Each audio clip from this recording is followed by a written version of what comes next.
I'll be back in 5.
All right, folks. So it is 3 p.m. I am definitely going to be getting started in 1 second.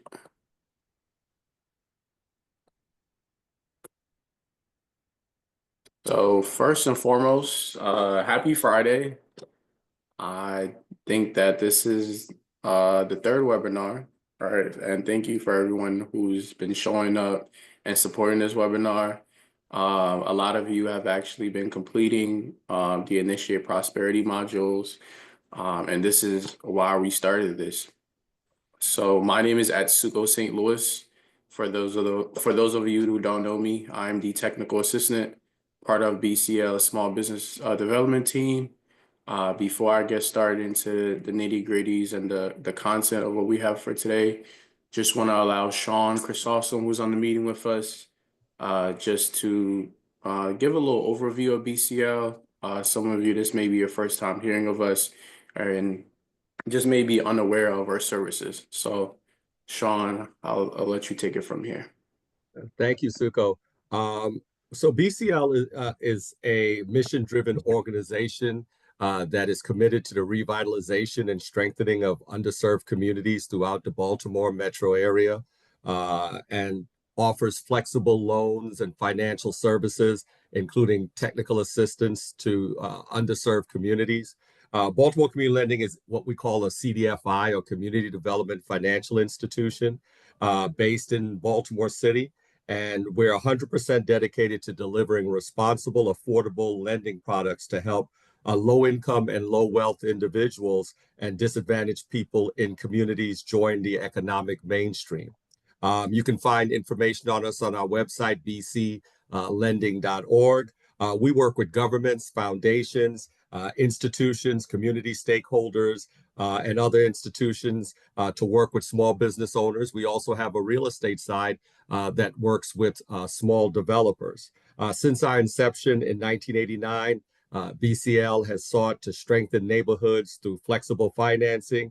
And in 2018, we expanded our lending products to include small business, which is what we're talking about today. We also continue to work with organizations now in terms of grant funding. We have a couple grants that we are administering, and we look to do that in the future. And last but not least, we are excited about, as we plan to move into our new building in downtown Baltimore later this year. We will have a community development center or business development center that will offer services to assist small business individuals who need help in any aspect of building, starting their business. And we're partnering with other organizations such as Kiva and so forth to have a one-stop shop for small businesses and individuals who are looking to grow their wealth. That's really what we want to do, is we want to shrink the wealth gap that we see, and loan by loan, brick by brick, BCL is making that happen. So we're excited for you to join our webinar, and we look forward to continuing to do these webinars on a regular basis. And if there's any topics that you'd like us to do, put it in the chat. Shoot it to us and let us know what you'd like to hear. So I'm going to turn it back over to Suko to introduce our guest speaker. Thank you, Sean. So, okay, so everyone can see my screen. Just want to make sure we're all good. Yes. Okay, so let's get started. So for today's agenda, as always, I always want to just give a brief introduction to Initiate Prosperity. Initiate Prosperity is our educational platform. And I'll give you guys a little visual of what that looks like in a second. For today, our guest speaker is going to be speaking on the steps needed to hire, federal and state regulation that you should all be aware of, along with the true costs of hiring an employee. So here at BCL, one of the financing needs that we see all the time is for wages. Not everyone is in the position to hire, but hopefully we all are striving to get there. So really want to give you guys as much information on how to do that the right way as possible. Okay, so just a brief introduction about Initiate Prosperity. As I mentioned, it is our educational platform. I am gonna go visit the site here for you. So this is what it would look like for those of you who've never been on here. It's organized into four categories. We have your startups, your money management, marketing, and just overall business management. And in this platform, you'll have the opportunity to educate yourself on self-guided modules through videos, calculators, guides, and different templates. And without further ado, I would definitely like to introduce Debra Keller-Greene, who actually hired me here at BCL about last year of 2023. Yeah, 2020, November of 2023. And Okay. Debra currently serves as our human resource person. Um, she is the owner of Keller Professional Services. KPS offers premier workforce and management solutions to address the needs of our business, government, and workforce clients through an array of management consulting services. And without further ado, I'll give Deborah the floor. Let me just stop sharing my screen. Okay. Well, And good. yes, you're all Yes. good. Good afternoon. Good afternoon. And it's a pleasure to be here to partner with Baltimore Community Lending in this very important training series on hiring, uh, essential hiring for the growth of your business. And without further ado, I will get started because there is a wealth of information to cover and and time flies when we're having fun. So I'm going to share my screen and share the presentation with you.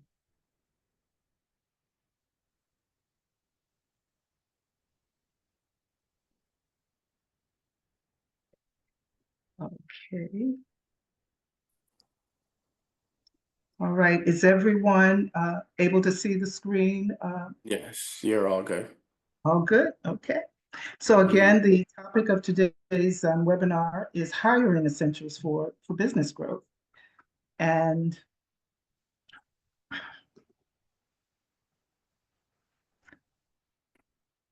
as Soko mentioned earlier, there are three objectives. One is to understand the state and federal requirements in hiring. And number two, the hiring process. We're going to look at 10 steps in getting it right. And last but certainly not least, the cost of hiring an employee. So these are the three essential steps that we will be covering this afternoon. Okay, first and foremost, and I'm going to ask that you bear with me a second because in sharing my screen and navigating, Zoom likes to show uh, the presentation, so I'm kind of moving around as we speak. All right, but without further ado, we have what we're looking at the state and federal requirements for hiring, and it is important to understand what those requirements are. As employers, we are governed by the state and the federal government in our hiring practices. And so, first of all, we have to acquire an EIN number, which means Employer Identification Number. And many of you, I'm pretty sure, use a EIN or Employee Identification Number, which is likened to your Social Security number for your personal, in some cases, sole proprietors. However, this is a 9-digit number that identifies your business for business activity as it relates to opening a bank account, completing a license, and of course, filing your business taxes. So this is the very important element. You also want to make sure that you will need unemployment insurance tax. And for the most part, as a business owner, you will be required to make regular payments to the state and the federal government. These are funds that are paid to provide temporary compensation for employees who become unemployed. So you're really paying into a state and federal unemployment fund. And if you have been familiar with being an employee, and if you've ever been laid off, or if you ever have been unemployed, then you have received the benefit of these unemployment benefits. And so they are in fact paid by employers. All employers contribute to those insurance taxes. And you will learn more about the 940, which is a form that the employers will file quarterly just to help keep track of the amount that you're paying out to employers so that you can pay federal unemployment annually at the end of the year. Workers' compensation, it's not necessarily a federal requirement. However, it is, as is other insurance, very necessary to ensure that you are are protected from any liabilities if there are any accidents, if your employees incur an accident on the job, and even off the job. If you have employees who work off-site, then this insurance covers them on-site or off-site as well. And of course, it's important to set up your payroll systems. And there are a couple of options there where you can either you can do it manually yourself, which I don't recommend, because there are a lot of rules to payroll taxes. So I do recommend that you either invest in a payroll software such as QuickBooks or other, that's the one I'm most familiar with, but there are other software programs that handle payroll, Paychecks, and those vendors that provide payroll services. Or you can just totally outsource it through various companies as well. So number 6 is to complete your mandatory new employee paperwork. And I really just want to share some basic information on the types of new hire paperwork. Of course, you complete the W-4, which is just your federal withholding tax certificate, so that your employer can identify the tax that you want to take out. Now, if you have, you are more than likely familiar with these. If you have been an employee yourself, you have completed the W-4, you've completed the W-9, and you've completed if you live in Maryland, you've completed the state form for Maryland. So now, as the employer, you're simply responsible for collecting this information and reporting it back to the state and federal government. And then, of course, that is the process for number 7, to make sure that you are reporting the appropriate information to your state. And for the state of Maryland, your state unemployment is covered through the Department of Labor Licensing and Regulations, and state taxes are through your state controller's office. So those are at least 2 state agencies where you will be reporting information on employee records. And once you have completed all of these steps, you will be recognized in both the federal and state systems as an employer, and you will receive a nice little package in the mail that is a federal and state labor poster, which you, as an employer now, congratulations, you can post on your wall to indicate that you are aware of your federal and state labor laws, and that your employees are able to have access to that information as well. So Any- And Deborah, yes, just a quick question for you. Well, a quick question for any of the loan officers that are on the line. What is the importance of seeing like these things are done when you're looking at an applicant? Because I'm only asking because a few people sometimes they may know that okay, like I have to have these forms be filled out, but it's a lot of paperwork. You have to spend a lot of money to even get all these things done.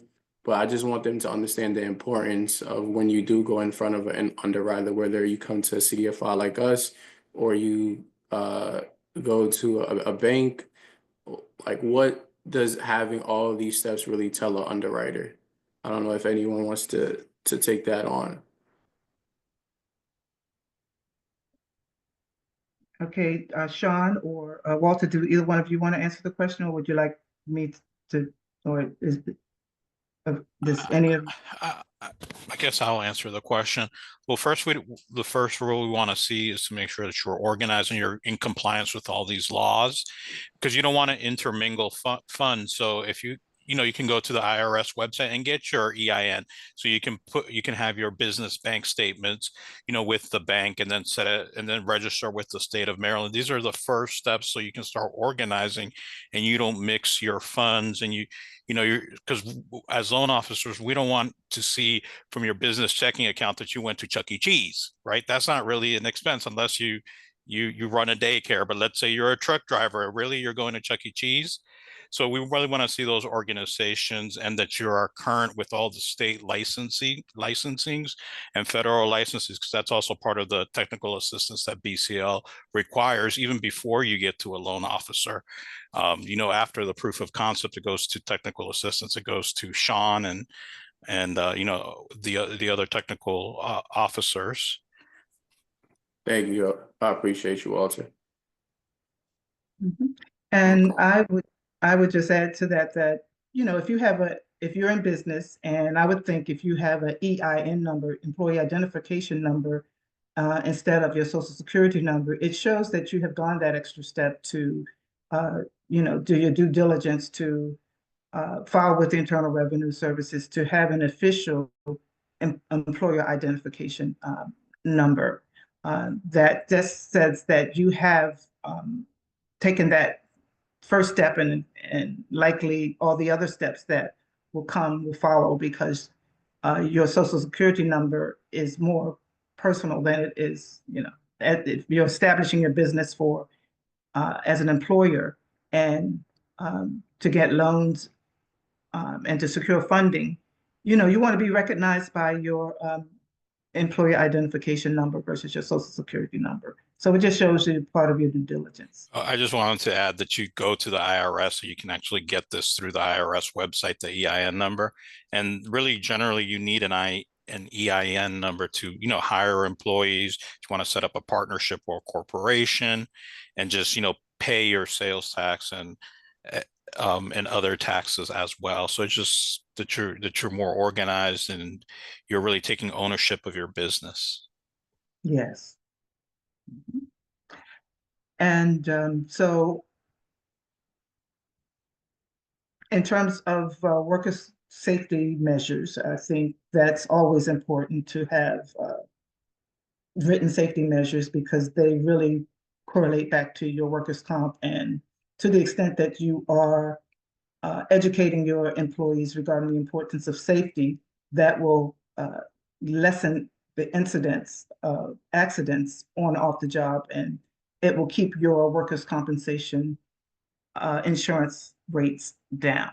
So we we're also encouraging you to have an employee's handbook that information go that all your safety procedures, as well as your hiring, leave policies, and everything that would be placed in your employee's handbook.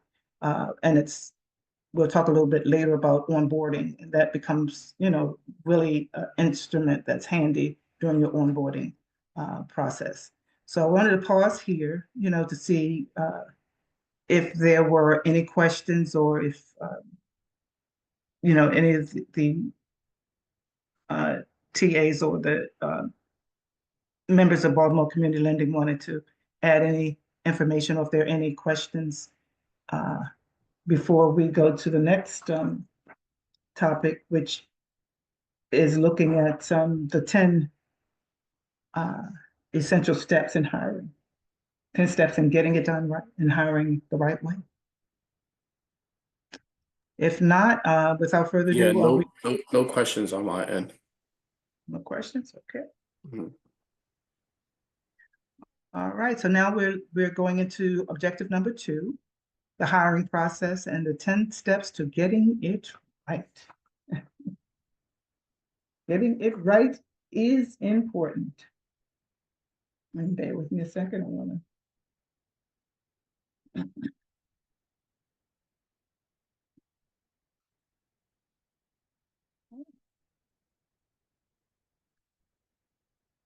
So first and foremost, we want to do our due diligence. Due diligence in terms of making sure that you have identified the skills, the credentials, and the work experience that is required for the position that you want to hire. And then once you've done so, you can create your job description. And your job description basically provides a detailed summary of those skills, experiences, qualifications, or credentials, educational background, and those unique qualifications that you are looking to attract in a new member of your team. And once you have completed number 1 and 2, your due diligence, and created the job description, you're ready to market for that position by placing or posting the description or the job announcement, putting it out in your network to attract candidates' resumes.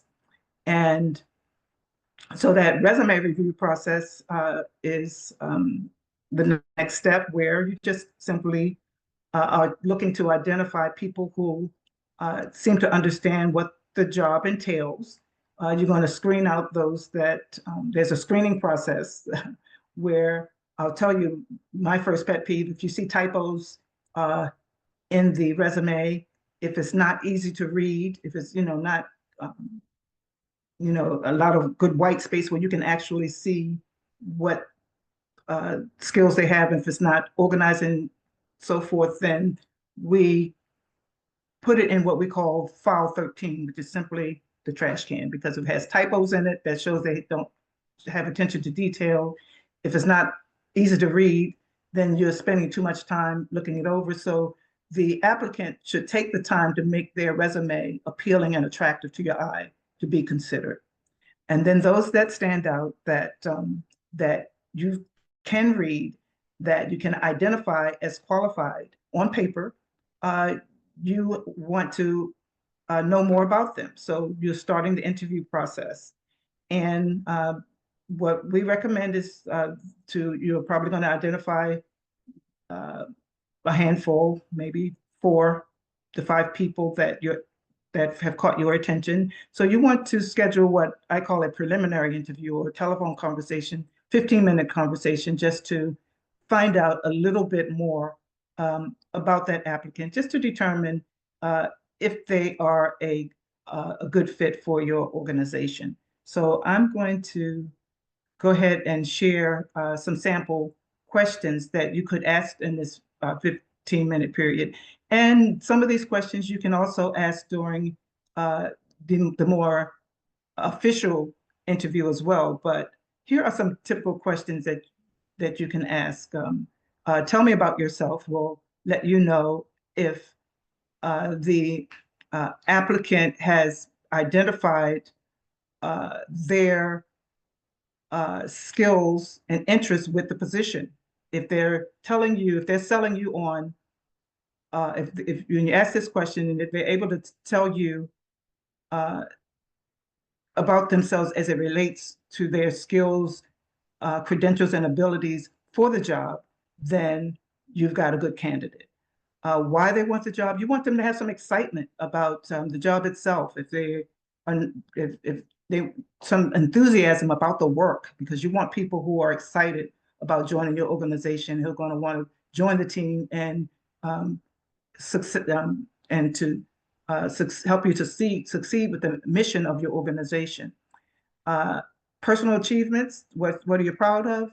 You know, they should be able to speak to something that relates to that position that they have experience in that they're proud of.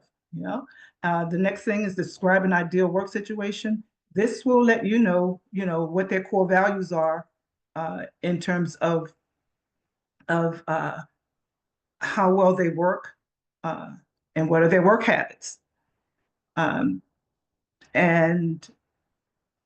they should be able to talk about, you just want them to demonstrate that they're excited, that they have researched the position, that they understand what it is that you're asking for. They're excited about it. They can give you these examples of why you should hire them as opposed to the next employee or the next applicant. And last one here is like this example. Tell me about a time when you made a mistake on the job and weren't able to fix it right away. This pretty much kind of demonstrates accountability and responsibility, and also ask them how they were able to handle that situation. This lets you know if they are solutions oriented. So those were some examples there.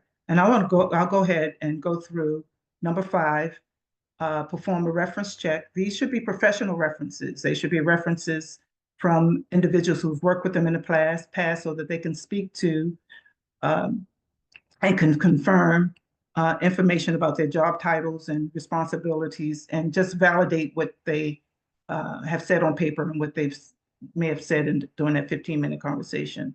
What was it like to work with them? If they left recently, did they leave on good terms?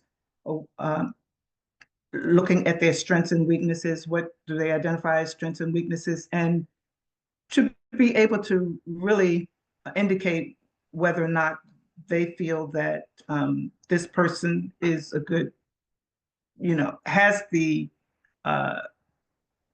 right skill set for the position. And it's good to get 2 or 3, and it's good to get at least 2 or 3 references, because you want to hear some consistency in this information with the 3, because that's going to help you to judge whether or not references they're a good source, but they can also be subjective. If you really like a person, and if they're giving you a reference, you got to figure that they're giving you a reference because it's a favorable reference. So you got to be able to play detective a little bit but it is an important step. So stay organized. Keep track of the applicants by maintaining just a detailed account of each candidate, notes on whether or not they are being considered, so that you can track where they are in the process. Those that you're going to interview versus those that you're going to not, you've decided not to select, those that you're going to bring back for a second interview. It's just important to be organized so that keeps everyone on the same page about each candidate. Choose your candidate and then make the job offer. Okay, so at this point, you likely have at least 2 or 3 possible matches, at least in the forefront of your mind. So you have carefully considered each candidate's skill set, their personality, their work experience. You've already gathered that information. And once you have, now you're ready to reach out to the one candidate that you want to make the offer to. And you're going to share information regarding you're going to verbally make the offer. And if they are interested, you'll share the salary information, as well as the start date, benefits, and various other specific terms of the employment. And if they agree verbally, then you will follow up with an offer letter for that candidate. And then you want to promptly inform I don't like the word rejection, but you want to promptly inform the applicants that were not selected of your decision. And you want to make sure you do that in a timely manner, especially if they were under serious consideration for the position, because there may be an opportunity later to keep the lines of communication open for future opportunities to work with that individual. And when appropriate, you can consider giving constructive feedback as to why they were not selected, if appropriate. Okay. And I'm gonna take a deep breath here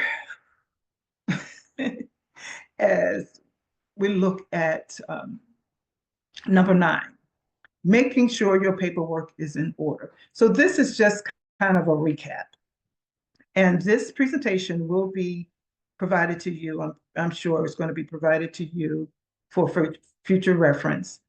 So we're just really walking through those steps to make sure you have, your EIN number, that you're registered with the state's labor department, and that you have reported new employees to as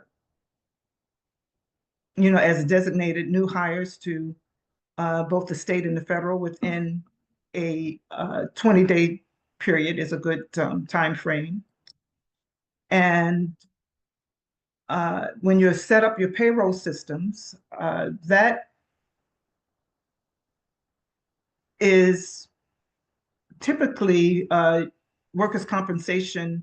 If you hire an outside payroll vendor, such as ADP or Paychex, or there's usually someone who they work with to provide workers' compensation, because those two services are very interrelated. And of course, you're going to have your employees fill out the new employee hire forms, the I-9 and the W-4, and also the state form for the state taxes. And make sure that you withhold the correct amount of income tax for their paychecks with their W-4.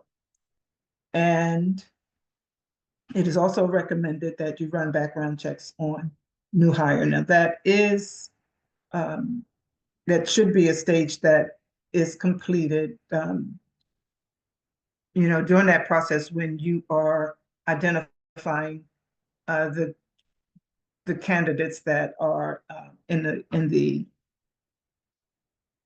running, those what I call top tier candidates, or the final 2 or 3 that you are entertaining for making the decision. The background checks are a key element as well.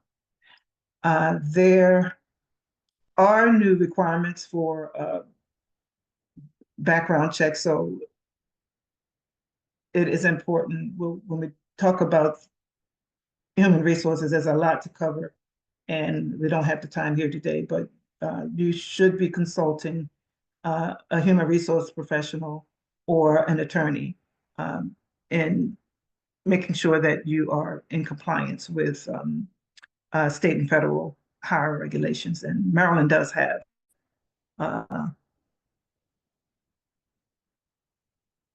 I would say, very ambitious laws, for lack of a better word. Number 10, develop and implement your onboarding process. And I can't say enough about this, but here are a few bullets that will tell you the story. Lead the new hire on a tour of your business, including their designated work area. Give them passes, all the building access information, the login information, and this is also information that is contained in your employer handbook. Set up a time with them on their first day or the first week to get to know them better. Check in with them frequently during their first several weeks and months on the job. I provide my clients with a onboarding guide because it is important that that new hire is integrated with other employees and maybe various departments that overlap. And it's just a good, they're just some very smart practices for onboarding that will really help you to retain your capital, your human capital. Employees are great assets, and when you get a great employee, you want to make sure that they're well oriented, that they understand their job, and that they can be integrated with your business culture right away, and they just feel like they just fit right in and they can do anything and everything that needs to be done because they have been well oriented. So,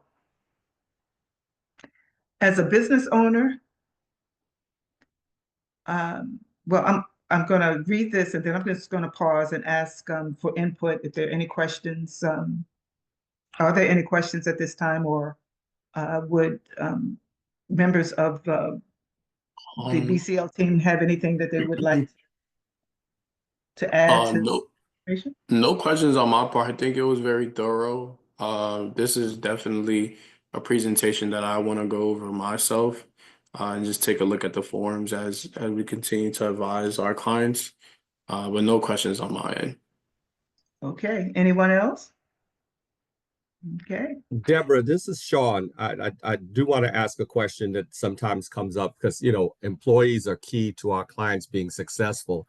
Yes. How would you advise a client that let's say, you know, the employees are not going to be necessarily high paid and they come from their area? I had this client ask me this, in accessing clients that are more stable, like, so let's say the pool of clients that they're getting are not meeting what they're looking for. What are some ways that they can access a richer pool of clients that are more helpful, if that makes sense?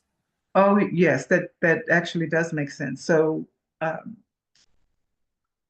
that is a good question in terms of where they can find more qualified individuals. Yes. Okay. Well, I think that I would say that each in the state of Maryland, there are what we call there are employment resource centers, such as each county has a workforce development program now that includes specific training, and they offer resources on specific related industries. So they may be tapped into other nonprofit workforce agencies. So I would say appeal to the one-stop shops to help to identify. They often have their own resource pool of applications that come through for specific industries, and they also have partners such as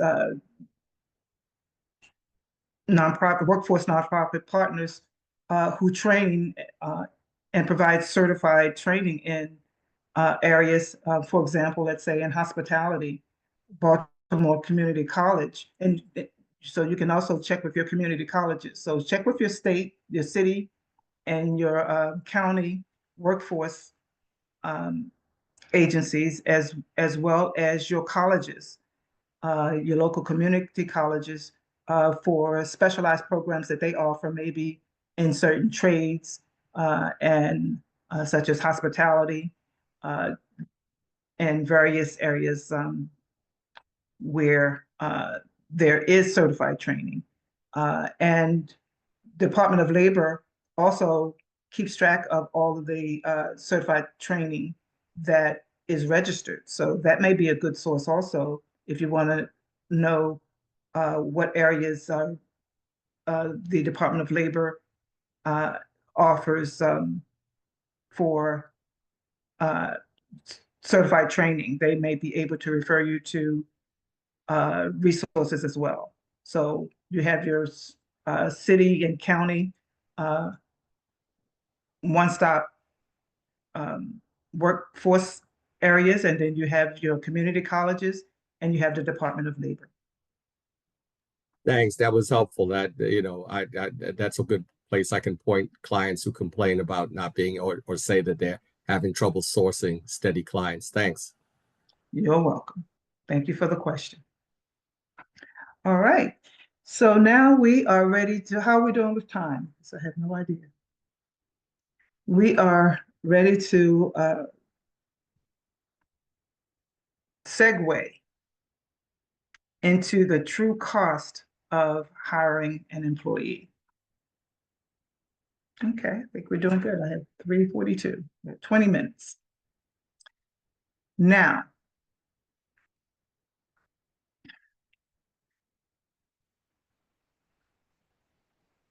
when we look at the cost of hiring employees, really, it is important. I'm sorry, let me backtrack a second. I wanted to make sure that I did speak on this for a moment. So as a business owner, if you are considering hiring someone, here are a few questions that you can that you might want to ask just to identify, whether or not you have the resources in place currently, or whether or not you have the expertise to effectively manage your business, or if you need to hire, or if you need to subcontract. If you're getting complaints about customer service, if you can ask how you can serve your customers better and more effectively. What systems and procedures do you need put in place to operate more effectively? What are your company's strengths and weaknesses? Do you need to seek outside expertise to better serve your customers? And so this is just sort of an inventory. And then these things will help to shape, your due diligence and identifying your priorities in hiring as well. Okay. So the true cost of hiring an employee. As a small business owner, bringing on an employee or two, as you know, and as you grow your business, is a big decision. And you also want to understand the true cost to add an employee. And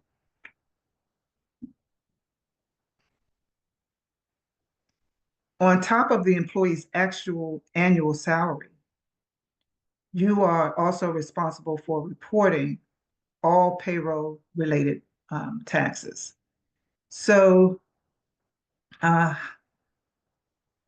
business owners, and if we are aspiring to grow our business, we do want to hire, but we want to just understand, and we want to make sure that we are fully aware of what the cost is. And this is also important when you are seeking funds to demonstrate that you have done your due diligence and you can identify these costs within your portfolio as you're presenting to a potential lender. Okay, so we did in the first segment identify state and federal regulations. So this is pretty much just a deeper dive into those state and federal regulations, which are tax related. And they are payroll tax related. So we talked earlier about unemployment insurance, and this is what we call federal unemployment tax, which is we call FUTA. So basically, as an employer, there are payroll taxes that employees that you will either need to report to the state or the federal, and there are also payroll related taxes that you will actually have to match, which means that you will actually have to contribute your business dollars toward your employer's payroll taxes. So we'll walk through this very slowly and deliberately. So federal unemployment tax, we already know that this is a tax that you pay to contribute to unemployment. And this tax is 0.60% of the that is paid by the employer. So at the end of the year, whatever when you report on your 940, that tax form that we talked about earlier, they will calculate it, and then at the end of the year, once that calculation has been determined in terms of your employee wages, you will be you will be expected to pay a federal tax of 0.60% on those annual wages. And that is part of your accounting process through your payroll service. So that is calculated through your payroll service, whoever, either through your software or through the vendor that you choose to calculate, that is automatically calculated. And but you do need an accountant to remind you that it needs to be paid, to make sure that you're paying that. State unemployment insurance is in Maryland, in the state of Maryland, you're required to contribute to state unemployment tax at a rate that is consistent with the with your unemployment experience in your business, for your particular business. So it could be as low as 1%, or it could be as high as 10.5%. For new businesses with no experience at the start, it is 2.3%. So if you are a new employer and you have one employee that you're starting out, or if you have two employees, one could be yourself, because if you work for your company, you should be your first employee. And then if you hire someone, that person will be your second employee. So as a new business, the rate in Maryland for unemployment insurance is 2.3%. And then as you hire more people, and if you're looking at the number of people that are that file for unemployment, that rate could go up within that range. Okay, now we have Social Security tax. So Social Security taxes support the federal insurance program that provides benefits to disabled and retired employees. So we're hearing a lot about Social Security. You will always hear a lot about Social Security, because hopefully once you have been successful in your business, you want to retire and then actually receive the Social Security that you're entitled to, and that you've paid for as an employee, and if in the case of an employer, that you've also contributed to as an employer. So we have Social Security taxes, and then there is Medicare, which is a federal system for health insurance for those who are over 65, and for younger people with disabilities, or individuals with disabilities under 65. And then you have Maryland income tax, which is in Maryland, it ranges from 2% to 5.2%. I'm sorry, it ranges from 2% to 5.75%.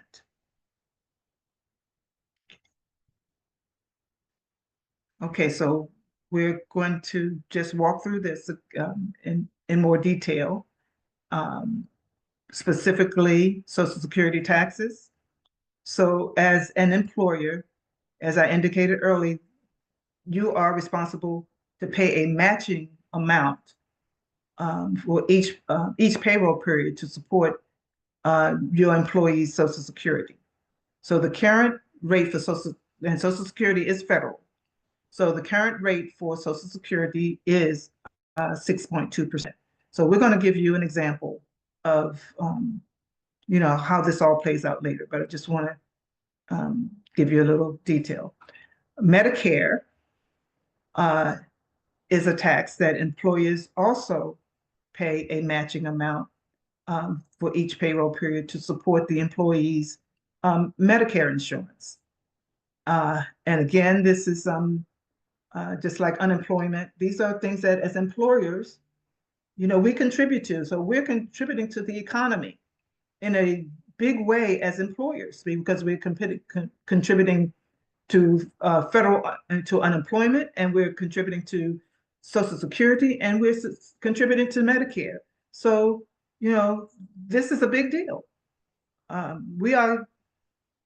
When you hire someone, you are contributing to the economic base of not only your state, but the United States.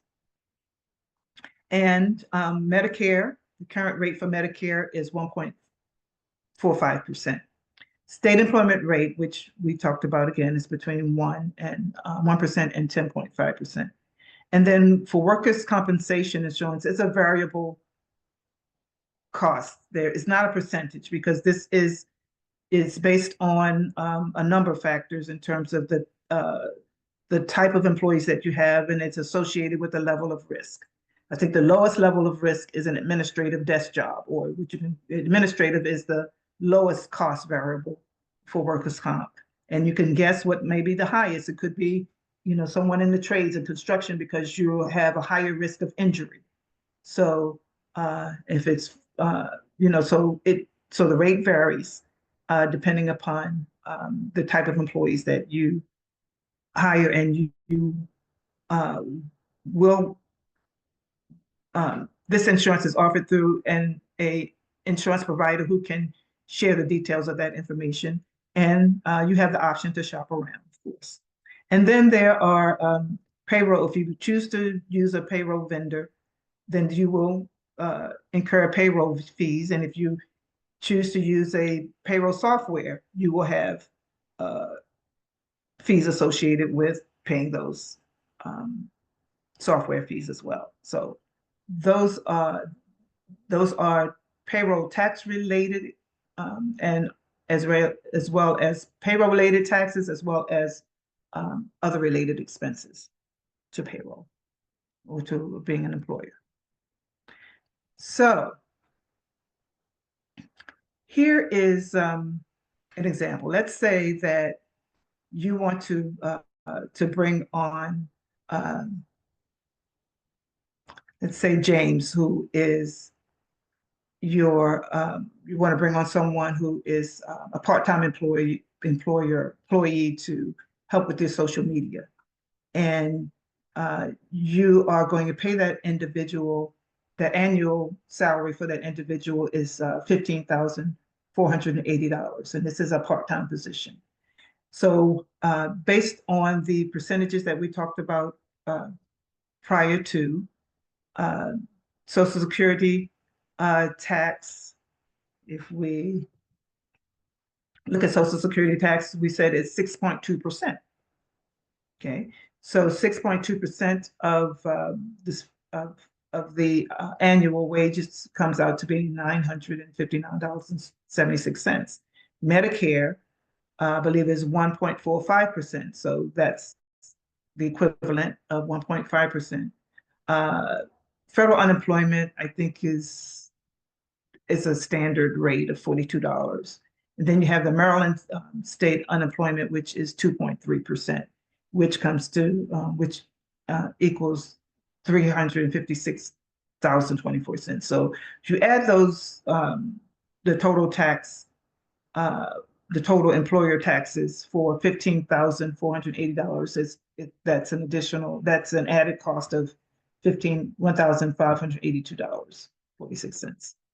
So that makes the total cost, the annual total cost for that employee, even though his salary is $15,480, you're going to your overall employer expense is $17,062.46. So that is pretty much showing the tax-related cost for employment. And we have another example of, let's say you bring on a manager and you want to, you want to pay that manager, that annual salary for that manager is $41,280. Then the Social Security, the cost, again, that 6.2% of that is the $2,559.36, and Medicare likewise 1.45 is going to be $598.56, and then there's the $42 for the federal, and then the state. We're still basing it on 2.3% is $949. So that equates to $4,149.36, and so that $41,280 that you that the employee receives above that wage is that additional tax of $4,149.36. So these are for individuals. So if you have 5 employees, it's going to be, the equivalent to adding, this is per employee. So we just wanted to kind of give you some examples of, what we mean when we talk about the true cost of hiring in Maryland. And so it is equally important, I'm going to say it's equally important that we do our due diligence in selecting the right member of your team as an employee, because turnover cost. If you are hiring someone and it doesn't work out, and let's say 6 months later,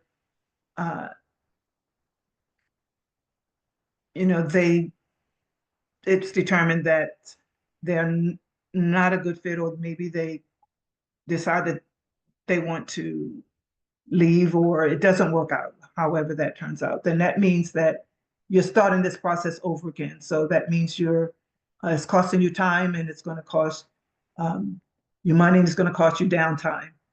So it is really important to understand and to Sean's point, to just to identify a good pool of candidates, because you want to get it right the first time as much as possible. And sometimes it doesn't work out, but if it works out 8 out of 10 times, then we're in good shape. But if it's not something where it should be hit or miss. It should be very intentional in terms of looking at your best practices for hiring, which is what I hope this webinar has demonstrated today. So thank you again for allowing me to share this information with you. I hope that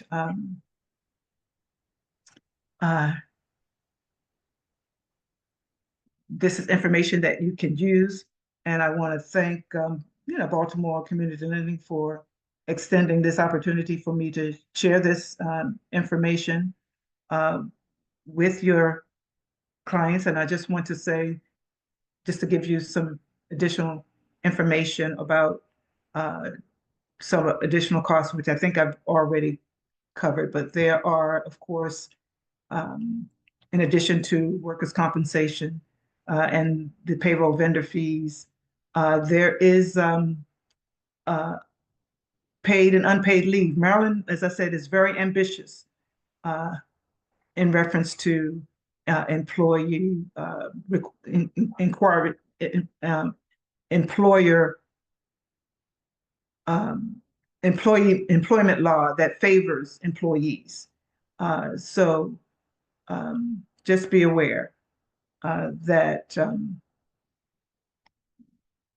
there is the family with medical and parental leave, paid and unpaid sick leave, deployment leave, jury duty, a lot of different things. So that concludes the presentation. And I just want to thank you again. I just have some information here about Keller Professional Services, which Mr. Asoto has already provided earlier. So I just want to make you aware that my services, and if you should be in need of a consultant for management or human resource consulting, I hope that you will look us up. And again, I am Debra Keller-Greene. I'm the founder and CEO of Keller Professional Services. And my website is here for you, my phone number and my email address. So thank you for the opportunity to share this information with you today. Thank you, Deborah. I appreciate you for taking the time and putting this together. As I mentioned, I will definitely be sharing the recording. And thanks to Zoom and their AI component, we can also have this as a write-up. So I'll talk to Jessica and see how we can market this, and then take it from there. And thank you Okay. for everyone else who joined. I appreciate you guys. Thank you. All right. Enjoy the rest of your weekend. Okay. Thank you very much.